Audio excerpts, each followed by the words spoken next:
Welcome to SDH's coverage of everything going on in USL League One. Standings are crowded.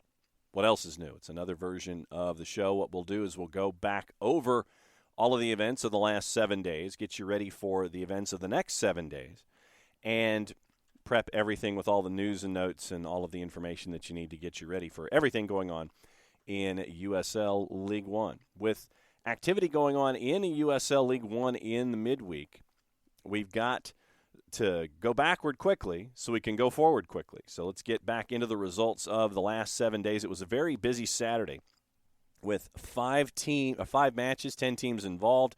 Greenville and Union Omaha started things off. It was a goalless draw at Legacy Early, and the draw option was a plus 229 at kickoff. Tormenta and North Carolina. Tormenta continues their winning ways at home with a 2-1 win over North Carolina FC as a home favorite at minus 123. Hailstorm, Northern Colorado visited Chattanooga. It was a goalless draw there at plus 240. News coming out of Chattanooga this week. We'll get into that on the other side. Your match of the week coming up in just a little bit, but Charlotte Independence went to Tucson and had a 3-2 win at Keno North as a plus 177. So a road underdog gets the win at FC Tucson. Then your match of the week was the last one. Central Valley Fuego in Fresno, California, on the campus of Fresno State University, hosting the Richmond Kickers. Central Valley going in at a plus 160. Richmond as a plus 141. Your draw is a plus 241. Here's your highlights courtesy of our friends at USL League One, ESPN Plus, and YouTube. Means that the same starting 11 will get the starting nod here from Martin Vasquez. And we're underway in the first ever meeting between Central Valley and Richmond.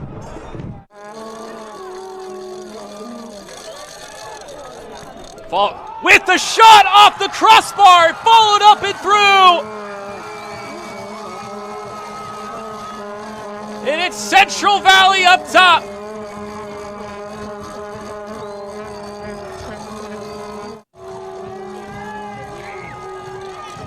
I think that went in, but Jay made sure it did. What a take. What a strike from Victor Falk, his third goal of the season. I mentioned Darren Sawatsky is a good coach, but this one's about us.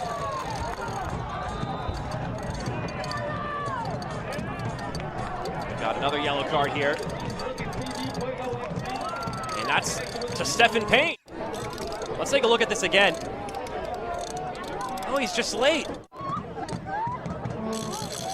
That's a good looking cross. The header comes down and make it a second goal for Central Valley. But the way it comes off the head, the trajectory makes more sense for Falk. I think that's Victor Falk. That service dipping down, headed back across. Ani launching for it. Here's a second chance, and it trickles through. Dakota Barnathan slotting it home for the Kickers. And that's just what the Kickers needed going into the half. And he slides it home. How about that effort from Vignoles? Escorted out by Ani. Marco Toralva comes out for Sam Strong, who was also just acquired this week. So we'll talk about that in a moment. These substitutions brought to you by Dos Equis. And we've got another red card. Let's take a look at it again. So he gets the boot. His studs are up.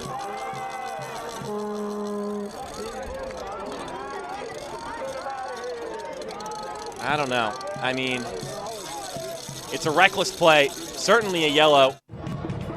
Diaz, a nice pass forward. Well flicked on by Bijev. Here they come again. The shot from Cerritos! And he curls it, top bins. Bangs it home.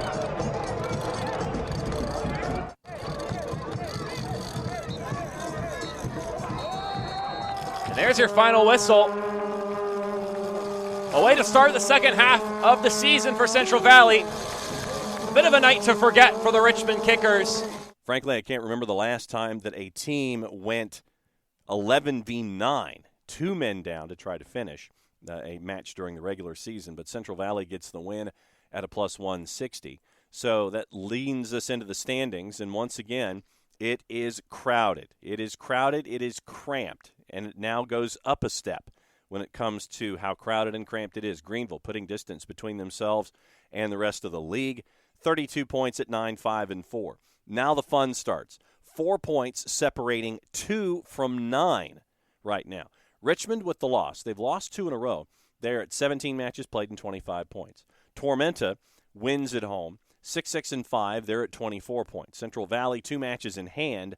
They're at 23 points. They've won 2 in a row. Forward Madison has a minus. They've got a match in hand over Central Valley, but their goal difference is +1 to -1. So Forward Madison right now at 23 points. They've won 2 in a row as well. They are in 5th. Central Valley 4th. Forward Madison 5th at 23. Charlotte Independence with only 2 points in their last 3 matches. Wins last week. They're at 22 points. They would get the last playoff spot right now in 6th. They're ahead of Union Omaha. Union Omaha right now in 14 matches. Remember their U.S. Open Cup run, their Lamar Hunt U.S. Open Cup run, has them 3 matches in hand with Charlotte, Tormenta, and Richmond. There is a match in hand with Forward Madison, 2 matches in hand with Central Valley. Union Omaha right now is in 7th. They've only given up 12 goals in 14 matches this year with Rashid Nuhu in net, but they've only scored 16. They're unbeaten in their last 5. 2 of those are wins. They're at 22 points. Chattanooga, with the draw last time out, they're at 21 points, and they are ahead of Northern Colorado in wins right now. So Chattanooga's in 8th. Northern Colorado is in 9th. North Carolina's lost 4 of 5. They're at 18 points. And FC Tucson has lost 3 of 5, and they are at 13 points, 16 matches played, scoring a goal a match, but they've given up 26. So that's your standings right now. Traditionally, we've been talking about how things have been crowded from 3 to 10. Right now, it's 2 to 9. 4 points separating the action in USL League One from position 2 to position 9. So a lot of teams right now looking at the playoff picture in USL League One, and a lot of teams are still involved in it. Getting into your team of the week for Week 17, that one has been announced. Victor Falk from Central Valley is your player of the week. The best season in his 3-year career, had a pair of goals and an assist in Central Valley's 3-1 win over Richmond Kickers. Your team of the week in net at Northern Colorado, Peñaranda from Northern Colorado. Backline of 4, Breck Evans from Northern Colorado, Kalen Fox from FC Tucson, Timmy Mell from Chattanooga, Alex Touche from Union Omaha. Midfield of 4, Omar Cease from Charlotte Independence, Falk, as we mentioned, from Central Valley, Chris Heggert from Charlotte Independence, and Donnie Toya from FC Tucson. Up top, Tresor Mbuyu from Charlotte, and Keziah Sterling once again is on Team of the Week for Week 17 for South Georgia Tormenta. Second brace in his last 3 matches against North Carolina FC on the weekend, winning a pair of fouls and had 4 recoveries as well. Other news that has been going on, team of the fans' choice for goal of the week for Week 17 is up. You can go to USLLeagueONE.com and vote on it until Thursday at noon. Traditionally, it shows up Monday at noon, voting Monday through Thursday at noon. So goal of the week for Week 17. Victor Falk from Central Valley, one of his goals against Richmond. Tresor Mbuyu for Charlotte in the match at Keno North against FC Tucson. Donnie Toya for Tucson in the match against Charlotte Independence. So your 3 choices, Victor Falk, Tresor Mbuyu, Donnie Toya. Mbuyu and Donnie Toya from the same match in Week 17. So go to USLLeagueONE.com and you can vote on your choice for goal of the week. Also happening late last week, the USL has provisionally suspended Chattanooga Red Wolves head coach Jimmy Obleda pending an investigation. All that's been said, provisionally suspended pending the results of an ongoing investigation into allegations of misconduct brought forth by the USL Players Association. No further determinations, decisions, or public comments will be made until the completion of the investigation. FC Tucson has loaned Daniel Bloyu to Sweden's Ljungskile SK. So the 2022 Super Draft selection made his professional debut in Tucson this year. The 22-year-old is obviously the transfer is pending federation and league approval. The Ghanaian native and Super Draft selection made 6 appearances between USL League One and Open Cup play for FC Tucson in his first professional season. The third division side has played in Etan since being relegated from the Super Etan, or the second division, back in 2020. Ljungskile SK last played in the top flight of the Allsvenskan in the Swedish division back in 2008. Blåju joins former FC Tucson midfielder Jared Odenbeck and New Mexico United midfielder Ken Akamatsu in Ljungskile. Blåju is expected to be available for LSK's next match on July 31st. Also, former USMNT midfielder Luis Heel has now joined Omaha. The former U.S. Y&T star, over 250 appearances in the U.S., Mexico, and Europe. So, Luis Gil, the Garden Grove, California native, started his career with RSL on a Generation Adidas deal back in 2010. He's gone from there to 6 seasons in Utah, went to Querétaro, then 17 and 18 was with Orlando City, Colorado, Houston Dynamo, and Rio Grande Valley. After his time in Houston, he went to play in Europe with the Czech National Football League's FK Viktoria Žižkov in 2019, before going to FC MAS Taborsko in 2021.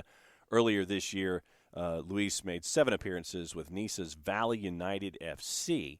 So Luis Gil has made his way to Union Omaha to help them out in the midfield. So that'll be interesting to see how Luis Gil integrates and how quickly that happens. The Northern Colorado Hailstorm have signed German midfielder Jackson Dietrich, and he reunites with Marky Hernandez in Windsor, Colorado. Eamon Zayed with, once again, the time that he knows both Hernandez and Dietrich from their time in Chattanooga with Red Wolves. The familiarity is there. Dietrich played for Hailstorm assistant Kevin Sawchuk and alongside Marky Hernandez with Red Wolves. Played at Wright State, played for the Dayton Dutch Lions in USL League 2. Senior season at Wright State, Dietrich was selected to All-Horizon League second team. Helps make the school have an NCAA men's soccer tournament appearance for the first time in program history, upsetting Notre Dame in the first round. Originally from Bremen, Germany, Dietrich played SV Werder Bremen's academy and FC Oberneurland Academy in his youth career. Once in the U.S., he joined the Vegas Sports Academy, 4 state championships, named 2014 Gatorade Player of the Year for the state of Nevada. So you have Jackson Dietrich, pending league and federation approval, joining Marky Hernandez and Eamon Zayed in Northern Colorado to be with the Hailstorm. So that's you're looking at all the news that you need to know. You can also sign up for the newsletter for USL League One. Go to uslone.com, and you can get the newsletter to keep you up to date with everything going on in USL League One.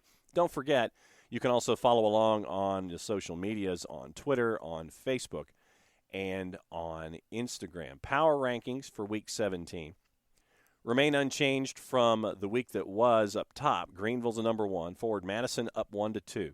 Union Omaha up 1-3. Richmond Kickers down 2-4. Tormenta stays at 5. Central Valley goes up 1-6. Chattanooga goes down 1-7. Northern Colorado up 1-8. Charlotte up 1-9. North Carolina FC down 2-10, and FC Tucson stays at the bottom at 11 with a record of 3-9-4. Schedule for the week with some early juice boxes that are attached here at the end of the month of July. We have Tuesday night at Breeze Stevens, 8 o'clock Eastern Time. Forward Madison is hosting Union Omaha. And remember, Union Omaha's got some matches that they have to make up with their run in U.S. Open Cup. Right now, Forward Madison is a slight favorite at home at a plus 143. Your draw is a plus 227. Union Omaha is a plus 165, courtesy of our friends at Odds Portal. Tomorrow night, 7 o'clock Eastern, North Carolina FC is hosting the Richmond Kickers. And North Carolina FC is a plus 179. Kickers are a favorite on the road at plus 131, and your draw is a plus 229. The rest of your schedule, Friday night football at American Legion Memorial, Charlotte Independence hosting Central Valley. Then you have 4 matches on Saturday. 7 o'clock at Legacy early, Greenville hosting Tormenta, rivalry match there. That one will be one of the matches of the weekend for sure. Breeze Stevens again, Saturday night at 8. Forward Madison on the quick turn plays at Northern Colorado. 8 o'clock at Warner Park in Papillon, Nebraska. Union Omaha travels home to face the Chattanooga Red Wolves. And at 10 o'clock Eastern at Keno North, it is FC Tucson hosting North Carolina FC.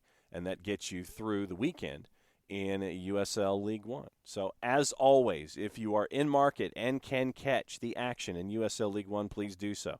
We mentioned at the top just how competitive things are right now. 2 through 9 separated by only a handful of points. It will be this way all season long. If you're in market and you can catch one of the matches, please do so. If you're in market and can't, always follow along with your local provider. If you're out of market and you want to, follow along with the local providers in market or go to ESPN Plus. Every match in USL League One can be found right there. That's your rundown of Week 17 from USL League One toward the end of July. Thanks for hanging out with us here at SDH. I'm just John. Played safe, everybody. Enjoy the games. There can be only one!